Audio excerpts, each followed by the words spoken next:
نستعينه ونستغفره ونؤمن به ونتوكل عليه ونعوذ بالله من شرور أنفسنا ومن سيئات أعمالنا من يهده الله فلا مضل له ومن يضلله فلا هادي له ونشهد أن سيدنا ومولانا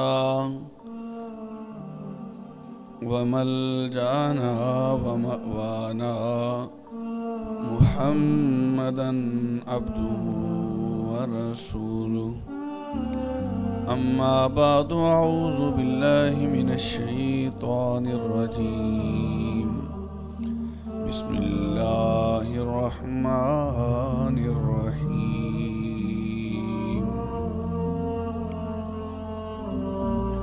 سبحان الذي أسرى بعبده ليلا من المسجد الحرام إلى المسجد الأقصى الذي باركنا حوله لنريه من آياتنا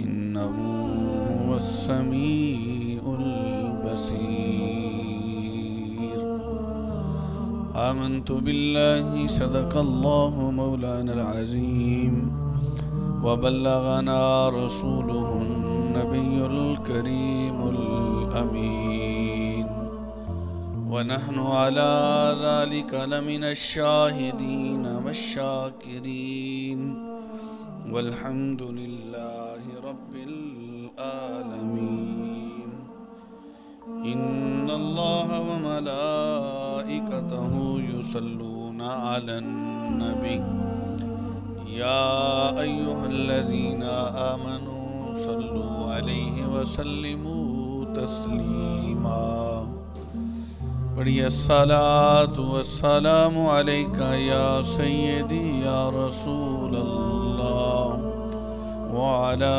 آلك وأصحابك يا سيدي يا محبوب الله مولاي صل وسلم دائما أبدا على حبيبك خير الخلق كلهم هو الحبيب الذي ترجى شفاعته لكل حول من الأحوال مقتحم مولاي صل وسلم دائما أبدا على حبيبك خير الخلق كلهم نسیم جانب بطحا گزر کن نز احوال محمد را خبر کن مشرف گرچہ شد جامیز لطفش خدا رائی کرم بارے دیگر کن یا رسول اللہ انظر حالنا یا حبیب اللہ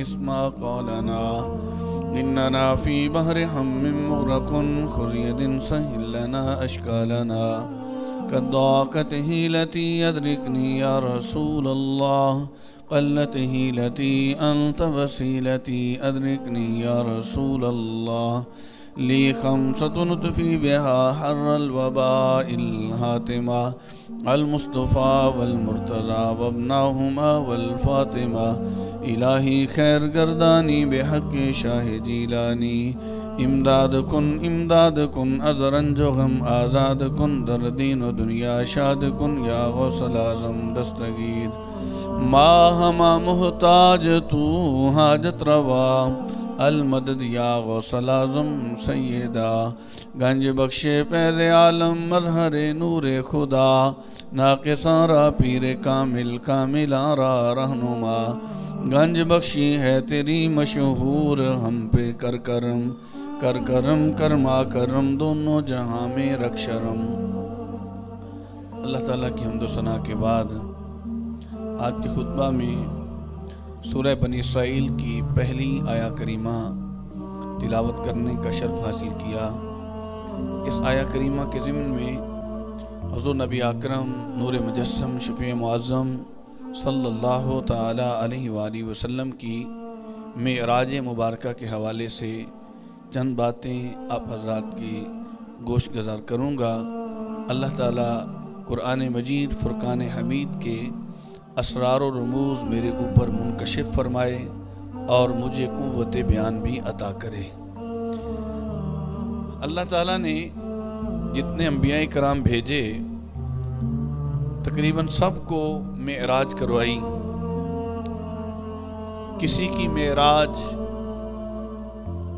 چکھا میں جا کے ہوئی، کسی کی معراج مچھلی کے پیٹ میں ہوئی، کسی کی معراج ارے کے نیچے ہوئی، اور جب باری آئی کریم آقا صلی اللہ تعالی وسلم کی تو حضور کو اللہ نے معراج اپنے پاس عرشوں پہ بلا کے کروائی۔ اور یہاں پہ ایک اور بات عرض کرتا چلوں، حضرت ابراہیم علیہ السلام کی معراج کا اللہ قرآن مجید فرقان حمید میں تذکرہ کرتا ہے تو اللہ فرماتا ہے کذالک نری ابراہیم ملکوت السماوات والارض، اسی طرح ہم نے دکھائیں ابراہیم علیہ السلام کو آسمانوں کی بادشاہیاں اور زمینوں کی بادشاہیاں۔ ہوا یوں کہ حضرت ابراہیم علیہ السلام کو اللہ تعالیٰ نے ایک چٹان پہ کھڑا کیا، فرمایا اوپر دیکھ۔ اوپر دیکھا تو عرض کی مولا ساتوں آسمان کی جو حکومتیں ہیں اس میں جو چیزیں ہیں مجھے وہ نظر آ رہی ہیں۔ کہا نیچے دیکھ، تو نیچے دیکھا تو ساتوں زمینوں کی ساری چیزیں نظر آ گئیں۔ یہ حضرت ابراہیم علیہ السلام کی معراج ہے۔ اس معراج میں انہیں کھڑا کیا جاتا ہے ایک چٹان کے اوپر، اور جب باری کریم آقا صلی اللہ علیہ وسلم کی معراج کی آئی تو حضور کو پتھر کے اوپر، چٹان کے اوپر اللہ نے کھڑا نہیں کیا، بلکہ اللہ نے اپنے عرش پہ بلایا اپنے حبیب کو۔ اور پھر دوسری بات کہ معراج موسیٰ کو ہوتی ہے۔ اللہ جو بات کرتا ہے موسیٰ علیہ السلام سے اور موسیٰ علیہ السلام جو عرض کرتے ہیں اللہ سے، اللہ دونوں بیان کر دیتا ہے۔ معراج ابراہیم علیہ السلام کو ہوتی ہے تو جو بات ہوتی ہے اللہ بیان کرتا ہے، لیکن جب باری کریم آقا کی آتی ہے نہ حضور بیان کرتے ہیں بات کیا ہوئی، نہ خدا بیان کرتا ہے بات کیا ہوئی۔ اللہ فرماتا ہے فَأَوْحَا إِلَىٰ عَبْدِهِ مَا أَوْحَا، بس یا میں جانوں گا یا میرا یار جانے گا۔ ہم نے جو باتیں کر دیں وہ کر دیں۔ تو اس آیہ کریمہ میں اللہ نے جو سورہ بنی اسرائیل کی پہلی آیہ ہے اس میں حضور کی معراج کا تذکرہ کیا، اور یہ معراج بڑے انوکھے شان کی حامل معراج ہے۔ آج میں پڑھ رہا تھا اعلیٰ حضرت عظیم البرکت مجدد دین و ملت الشاہ احمد رضا خان بریلوی رحمۃ اللہ تعالی علیہ، ان کے شاگرد بھی تھے اور ان کے خلیفہ بھی تھے مولانا ظفر الدین بہاری رحمۃ اللہ تعالی علیہ۔ انڈیا میں ایک جگہ پہ محفل ہوا کرتی تھی معراج شریف کی۔ ہمارے علاقوں میں عموماً میلاد کی محفلیں ہوتی ہیں، معراج کی نہیں ہوتی۔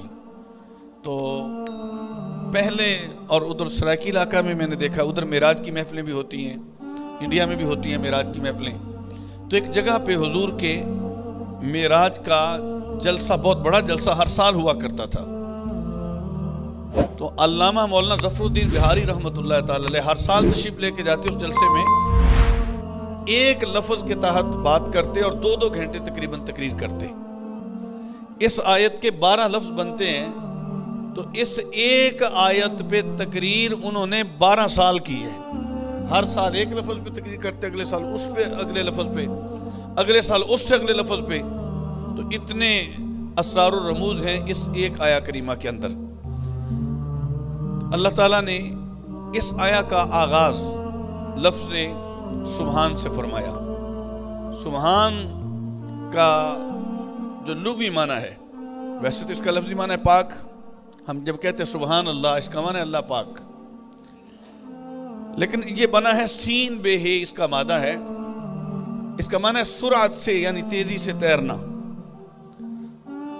سیاروں کے اپنے مدار میں گردش کرنے کو بھی مجازن بولتے ہیں. اللہ قرآن میں ارشاد فرماتا ہے کل فی فلک یسبحون، ہر ایک اپنے مدار میں تیر رہا ہے. تو یہاں یسبحون تسبیح کرنے کے معنی میں نہیں ہے، تیرنے کے معنی میں آیا ہے. پھر سبحان کا معنی ہر عیب ہر نقص سے پاک ہونا ہے.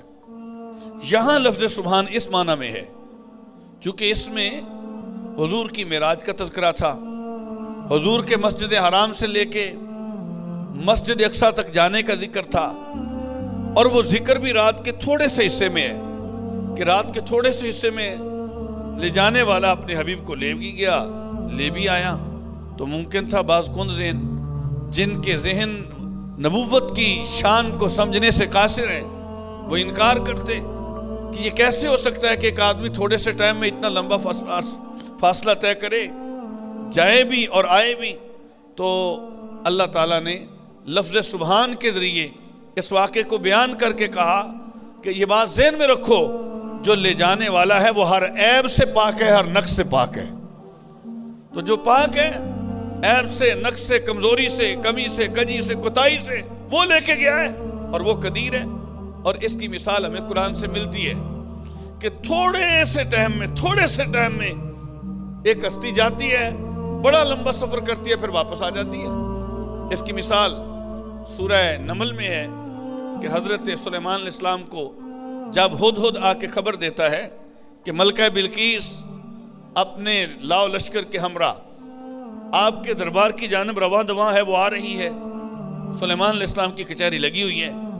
انہوں نے اپنی کچہری میں جو لوگ موجود تھے ان سے مخاطب ہو کے کہا ایکم یاتینی بعرشہا، کون تم میں سے اس کا تخت میرے پاس لا سکتا ہے؟ تو قرآن کہتے قال عفریت من الجن، ایک عفریت بولا، جن بولا، اس نے کہا انا آتیک بہ قبل ان تقوم من مقامک، آپ کی مجلس برخاست ہونے سے پہلے وہ تخت میں آپ کی بارگاہ میں لا کے حاضر کر سکتا ہوں. تو حضرت سلیمان علیہ السلام نے فرمایا نہیں، اس سے بھی کوئی تیز رفتار ہے تو وہ بات کرے. تو قرآن کہتے ہیں قال الذی عندہ علم من الکتاب، وہ ہستی بولی جس کے پاس کتاب کا علم تھا، انا آتیک بہ قبل ان یرتد الیک طرفک، اے اللہ کے نبی میں وہ تخت آپ کے پلک جھپکنے سے پہلے حاضر کر سکتا ہوں. اب پلک جھپکنے میں تو ایک سیکنڈ بھی نہیں لگتا، گویا اس نے کہا کہ میں ایک سیکنڈ سے پہلے وہ تخت لا سکتا ہوں. اس نے خالی دعویٰ نہیں کیا، قرآن کہتا ہے اس نے لا کے سامنے بھی رکھ دیا. اب سینکڑوں میل کی دوری ہے، یہ جانے والا کوئی اللہ کا نبی نہیں ہے، یہ جانے والا اللہ کا ولی ہے. تو اللہ کا ایک ولی سینکڑوں میل کی دوری پہ پلک جھپکنے کی مقدار میں جا بھی سکتا ہے اور وہاں سے تخت لے کے آ بھی سکتا ہے. تو اگر سلیمان کا امتی اتنے تھوڑے وقت میں اتنی دور جا کے تخت لے کے واپس آ سکتا ہے، تو جس محمد کی معراج کا تذکرہ اس آیت میں ہے وہ سلیمان کا امتی نہیں، سلیمان کا امام ہے. اگر سلیمان کے امتی میں اتنا کمال ہے تو جس کے پیچھے مسجد اقصیٰ میں سلیمان نماز پڑھ رہے ہیں اس نبی کا کتنا بڑا کمال ہوگا. تو خیر یہ بات تو ثابت ہو گئی قرآن سے کہ تھوڑے وقت میں جایا بھی جا سکتا ہے، یعنی وقت سفر بہت زیادہ تھوڑے وقت میں طے ہو سکتا ہے. اب ایک اور چیز ہے جس کو عقل عموماً نہیں مانتی، وہ کیا چیز کہ بڑا لمبا زمانہ ایک آدمی پہ گزرتا ہے اور دوسرے پہ بہت تھوڑا گزرتا ہے. مثلا یقیناً حضور چلے مسجد حرام سے مسجد اقصیٰ گئے، چلو جانے میں ایک سیکنڈ لگا ہوگا، وہاں مسجد اقصیٰ میں امامت بھی تو کروائی ہے حضور نے انبیاء کی، اور وہاں مسجد اقصیٰ میں حضور سے پہلے نبیوں نے اپنے اپنے خطبے بھی دیے، حضور نے بھی خطبہ دیا. لا محالہ اس نماز پہ ٹائم لگا ہوگا، لا محالہ وہاں انبیاء کرام جو خطبات ارشاد فرما رہے تھے ان خطبوں پہ ٹائم لگے، پھر حضور نے جو خطبہ دیا اس خطبے پہ ٹائم لگے، پھر وہاں سے حضور آگے تشریف لے کے جاتے ہیں. پہلے آسمان پہ نبی سے ملاقات ہوتی ہے، بات چیت ہوتی ہے، فرشتے سے ہوتی ہے، نبی سے ہوتی ہے، پھر آگے جاتے ہیں، دوسرے پہ ہوتی ہے، تیسرے پہ ہوتی ہے، ساتوں پہ ہوتی ہے، پھر آگے جا کے سدرہ پہ جا کے ملائکہ سے ملاقات ہوتی ہے، وہاں ملائکہ کی امامت، اس پہ بھی ٹائم لگا ہوگا، پھر حضور عالم لاہوت میں تشریف لے جاتی ہیں، پھر اللہ سے باتیں ہوتی ہیں۔ لیکن اس سب میں قرآن کہتا ہے لیلاً، وقت بہت تھوڑا لگا ہے۔ تو یوں سمجھو کہ لوگوں کے لیے وقت بہت زیادہ تھا، حضور کے لیے تھوڑا تھا، یا یوں کہہ لو کہ لوگوں کے لیے وہ وقت یوں تھا جیسے ایک آن میں گزرا، اور حضور کے لیے اللہ نے اس وقت کو پھیلا دیا۔ وہ وقت لوگوں کے لیے تھما ہوا تھا، رکا ہوا تھا، مگر حضور کے لیے وہ وقت چل رہا تھا۔ اس کی مثال بھی قرآن میں ملتی ہے کہ حضرت عزیر علیہ السلام وہ تشریف لے کے، یہ 30 پارہ میں واقع، وہ تشریف لے کے جا رہے ہیں تو ایک بستی ویران ہوئی پڑی ہے، اس کے گھر منہدم ہوئے پڑے ہیں، ہر چیز فنا ہے۔ تو بستی کو دیکھ کر حضرت عزیر علیہ السلام کے ذہن میں آیا کہ اللہ ان کو کیسے زندہ کرے گا؟ تو قرآن کہتے ہیں فَأَمَاتَهُ اللَّهُ مِئَةَ عَامٍ، اللہ تعالیٰ نے حضرت عزیر علیہ السلام پہ 100 سال کے لیے جو موت والی کیفیت ہوتی ہے وہ طاری فرما دی۔ 100 سال کے بعد انہیں زندہ کیا۔ پھر ان سے پوچھا کم لبستا، اے عزیر آپ کتنا عرصہ یہاں ٹھہرے ہیں؟ انہوں نے کہا لبست یومن او بعد یوم، یا تو میں ایک دن ٹھہرا ہوں گا یا دن کا کچھ حصہ یہاں ٹھہرا ہوں گا۔ فرمایا بل لبست مئۃ عام، تو ایک دن یا آدھا دن نہیں، تو 100 سال یہاں پہ ٹھہرا رہا ہے۔ انظر الی طعامک و شرابک لم یتسنہ، دیکھ اپنے کھانے اور پانی کی جانب، وہ باسی نہیں ہوا، خراب بھی نہیں ہوا۔ انظر الی حمارک، اب اپنا گدھا دیکھ،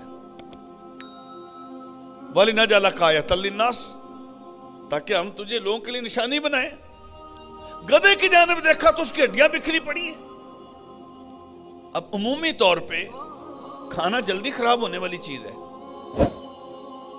وہ ٹھیک پڑے۔ گدھا جو بہت جلدی بھوک سے نہیں مر سکتا، پیاس سے نہیں مر سکتا، پھر مر بھی جائے تو کئی دن اس کا جسم سلامت رہتا ہے، پھر جا کے کہیں خراب ہوتا ہے۔ تو جو چیز دیر سے خراب ہوتی ہے وہ خراب ہوئی پڑی ہے، اور جو بڑی جلدی خراب ہوتی ہے وہ صحیح سالم پڑی ہے۔ تو وقت وہی ہے۔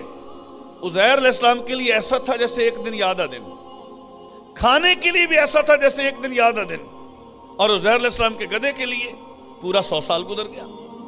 اور اکیلے عزیر کے گدھے کے لیے 100 سال نہیں گزرا، باقی جتنی مخلوقات تھی آس پاس کی، ان کی اولاد کہہ لو یا دیگر لوگ کہہ لو، سب پہ عرصہ 100 سال کا گزرے، مگر حضرت عزیر پہ عرصہ 100 سال کا نہیں گزرا، ان کے لیے ایک دن یا آدھا دن۔ یہ وجہ تفسیروں میں لکھتے ہیں کہ ان کے بچے بوڑھے تھے، عزیر علیہ السلام خود جوان تھے۔ تو یہ مثال بھی قرآن میں ملتی ہے کہ وقت ایک ہے، کچھ لوگوں کے لیے پھیل جائے، کچھ کے لیے سکڑ جائے۔ حضرت عزیر کے لیے سکڑ گیا، باقی لوگوں کے لیے پھیل گیا۔ ایسے ہی واقعہ معراج میں وقت وہی ہے، عام لوگوں کے لیے سکڑ گیا، نبی علیہ السلام کے لیے پھیل گیا، کہ حضور نے سارے اپنے معاملات کیے معراج والے، غسل فرمایا ہے، جبریل نے سینہ مبارک چاک کر کے بیچ سے دل نکال کے اس کو غسل دیا ہے، وہ سارا پروٹوکول، سارے معاملات چلتے رہے۔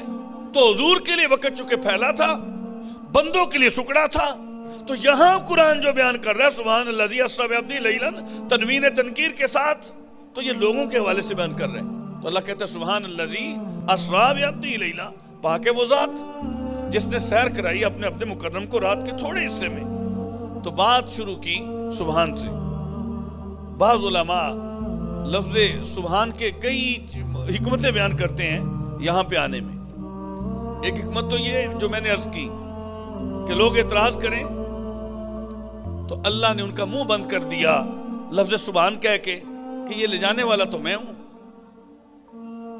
اور پھر سبحان ہے اللہ کی صفت، الذی اسری بعبدہ، اس کے بعد آ جاتا ہے لفظ الذی، اور الذی کا قاعدہ ہے اس میں موصول ہے، موصول کے بعد والی بات صلہ ہوتی ہے، موصول اور صلہ مل کے جو ان سے پیچھے ہوتا ہے اس کا تعارف کرواتے ہیں، اس کی پہچان کا ذریعہ بنتے ہیں۔ مثال کے طور پہ ہم پہلا پارہ کھولتے ہیں سورہ بقرہ شریف، ہم پڑھتے ہیں ذالک الکتاب لا ریب فیہ، وہ بلند رتبہ کتاب جس میں شک کی گنجائش نہیں، ھدی للمتقین، ہدایت ہے پرہیزگاروں کے لیے۔ اب لوگوں کے ذہن میں تھا یہ بات کہ متقی کون ہوتا ہے، جو متقین ہے وہ کون ہے؟ اس کے بعد اللہ اس میں موصول لایا، الذین یؤمنون بالغیب، وہ لوگ جو غیب پر ایمان رکھتے ہیں، ویقیمون الصلاۃ، اور نماز قائم کرتے ہیں، ومما رزقناہم ينفقون، اور ہمارے دیے سے ہماری راہ میں خرچ کرتے ہیں۔ تو اس میں موصول اور اس کے بعد جو عبارت تھی، اس نے مل کے تعارف کروایا، پہچان کروائی، اس سے پہلے جو لفظ تھا متقی۔ تو نتیجہ یہ نکلا کہ موصول کے بعد والی عبارت موصول سے پہلے والی عبارت کی پہچان کا ذریعہ بنتی ہے۔ ایک مثال میں نے یہ پیش کی، اور دوسری مثال وہ بھی قرآن سے پیش کرتا ہوں۔ اللہ فرماتا ہے الذی ارسل رسولہ بالہدی ودین الحق لیظہرہ علی الدین کلہ وکفی باللہ شہیدا۔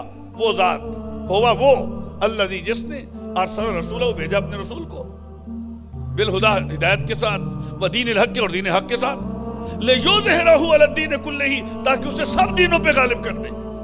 اس میں اللہ اس میں موصول ہے، اس سے پہلے ہوا ہے۔ ہوا کا معنی ہے وہ، جب بولا گیا لفظ وہ یا لفظ ہوا، اب لوگوں کو پتہ نہیں چل رہا تھا ہوا کون ہے، اس وہ سے مراد کون ہے۔ لیکن جب اگلی بات آئی الذی ارسل رسولہ، جس نے اپنے رسول کو بھیجا، لوگوں کو فوراً سمجھ آ گئی کہ رسول بھیجنے والا کون ہے۔ تو یہ رسول معرفت کا ذریعہ بنا، کس کی؟ ہوا کی۔ تو ہوا پوشیدہ ہے، چھپا ہوا ہے، پتہ نہیں کہ کون ہے وہ۔ ارسل رسولہ، انہیں بتایا کہ جس کا یہ رسول ہے وہ خدا ہے، وہ ہوا۔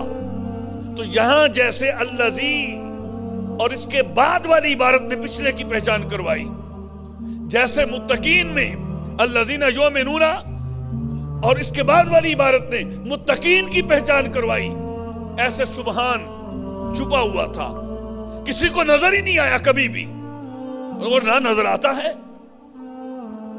تو پہچان کروائی کس نے؟ اسریٰ بعبدہ، اس بندے نے جس نے سیر کروائی، سیر کی۔ فرمایا جس کا محبوب، جس کا نبی، جس کا بندہ، جس کی مخلوق، جس کا ساجد اتنے کمال والا ہے، وہ خدا کتنے کمال والا ہوگا۔ فرمایا سبحان، وہ تو سبحان ہے، وہ ہر عیب سے پاک ہے، ہر نقص سے پاک ہے، ہر کمزوری سے پاک ہے۔ وہ ایک وقت میں باقی مخلوق کے لیے وقت کو سکیڑ دیتا ہے، اس محبوب کے لیے وقت کو پھیلا دیتا ہے۔ سبحان الذی اسریٰ بعبدہ، پاک ہے وہ ذات جس نے سیر کروائی اپنے بندے کو۔ اب سیر جو ہوتی ہے، ہمارے استاد محترم قبلہ ایک جملہ ارشاد فرمایا کرتے تھے کہ سیر تھوڑی سی ہوتی ہے، تھوڑا 2-4 کلومیٹر بندہ چل لیتا ہے۔ یہ میں واک پہ گیا تھا، 5 6 7 10، اگر کوئی آدمی جاتا ہے 300 کلومیٹر، کہتے ہیں میں سیر پہ گیا تھا، تو لوگ کہتے ہیں یہ بھائی یہ تو سفر ہے۔ چونکہ 93 کلومیٹر سے بڑا تو نماز بھی قصر ہوگی، شریعت اس کو مسافر کہتی ہے۔ تو جو 93 کلومیٹر سفر پہ نکلتا ہے وہ سیر نہیں کر رہا، وہ مسافر ہے۔ شریعت روزے کی گنجائش دے رہی ہے، شریعت نماز کی گنجائش دے رہی ہے اس کو۔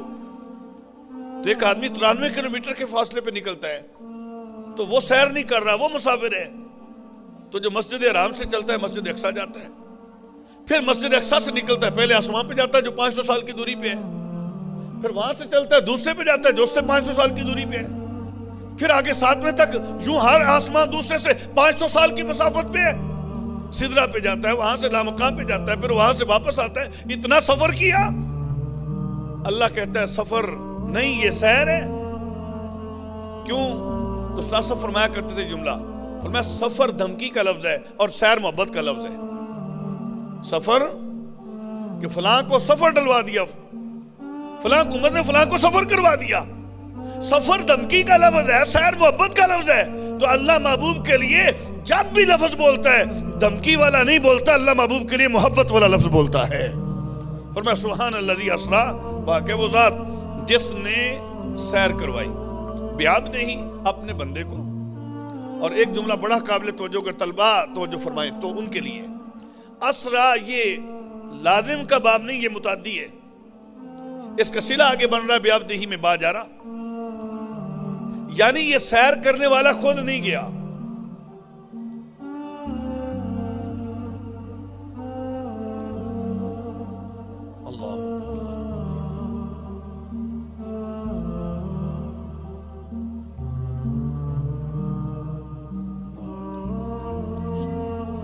یہ سیر کرنے والا خود نہیں کر رہا، اسنا وہ کروا رہے، اس کا فاعل اللہ ہے۔